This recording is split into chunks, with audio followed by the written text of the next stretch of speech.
ഇനി നോമ്പ് തുറയിലേക്ക് നമുക്ക് വരാം. നോമ്പ് തുറക്കുന്ന സമയത്ത് നമ്മൾ ബാങ്ക് വിളിച്ചു കഴിഞ്ഞാലും നോമ്പ് മുറിക്കാത്തൊരവസ്ഥ ഉണ്ടാവരുത്.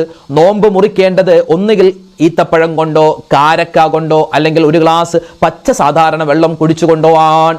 അല്ലാതെ പാൽച്ചായ അല്ല ആദ്യം കുടിക്കേണ്ടത്, നാരങ്ങ വെള്ളമല്ല ആദ്യം കുടിക്കേണ്ടത്, അതുപോലെ സമൂസ കഴിച്ചല്ല നോമ്പ് തുറക്കേണ്ടത്. അതൊക്കെ കഴിക്കണ്ട എന്ന് പറഞ്ഞാൽ പിന്നെ എന്തുട്ട് റമദാന എന്ന് ചോദിക്കുന്നവരാണ്. അതുകൊണ്ട് കഴിച്ചോ, അതൊക്കെ മിതമായി കഴിക്കുക.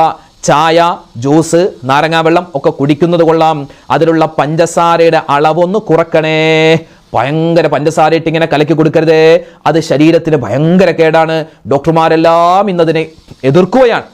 പ്രത്യേകിച്ച് നോമ്പ് പിടിക്കുന്നവരെ 13 മണിക്കൂറാണ് ഈ പ്രാവശ്യത്തെ നമ്മുടെ നോമ്പ്. ആ 13 മണിക്കൂർ ഒന്നും കഴിക്കാതെ ഇരുന്നിട്ട് ആ ഭയങ്കര ഷുഗർ കൂടിയ പാനീയം നമ്മുടെ വയറ്റിലേക്ക് ചെല്ലുമ്പോൾ വേഗത്തിൽ കരളിന് പ്രശ്നമുണ്ടാകും, വൃക്കക്ക് പ്രശ്നമുണ്ടാകും, നമുക്ക് ഭയങ്കരമായ പ്രമേഹം കൂടും, ഷുഗർ കൂടും. അതുകൊണ്ട് അത് പ്രത്യേകം ശ്രദ്ധിക്കേണ്ടതുണ്ട്. പിന്നെയോ നോമ്പ് തുറക്കുന്ന സമയത്ത് ചില കാര്യങ്ങൾ ശ്രദ്ധിക്കാനുണ്ട്, ദുആകളുണ്ടല്ലോ, അതൊക്കെ നമുക്കറിയാം. എന്നാലും ഓർമ്മപ്പെടുത്തുകയാണ്. നോമ്പ് തുറക്കുമ്പോൾ ബിസ്മില്ലാഹിർ റഹ്മാനിർ റഹീം എന്ന ആ ഒരു ബിസ്മി പറയാൻ മറന്നു പോവണ്ട. അതോടൊപ്പം തന്നെ അല്ലാഹുമ്മ ലക സുംതു വഅലാ റിസ്ഖിക അഫ്തർതു, അല്ലാഹുമ്മ ലക സുംതു വഅലാ റിസ്ഖിക അഫ്തർതു.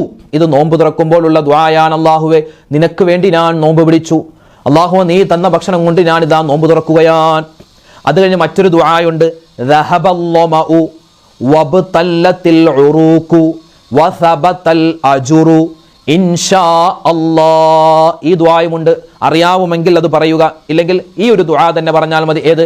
അല്ലാഹുമ്മ ലക സുംതു വഅലാ റിസ്ഖിക അഫ്തർതു. അപ്പൊ ഈ ഒരു ദുആകളൊക്കെ പറയണേ. പിന്നെയോ മഗ്‌രിബ് നമസ്കാരം പിന്തിപ്പിക്കാൻ പാടില്ല. നമുക്കിപ്പോൾ ഏതായാലും നോമ്പൊക്കെ തുറന്നിട്ട് മഗ്‌രിബ് നമസ്കാരമല്ലേ, ഇനിയും സമയമുണ്ട്.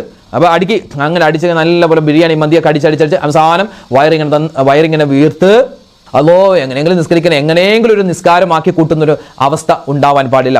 ഒരു നോമ്പ് തുറന്നിട്ട് എന്ത് ചെയ്യുക, പോയി നിസ്കരിക്കുക.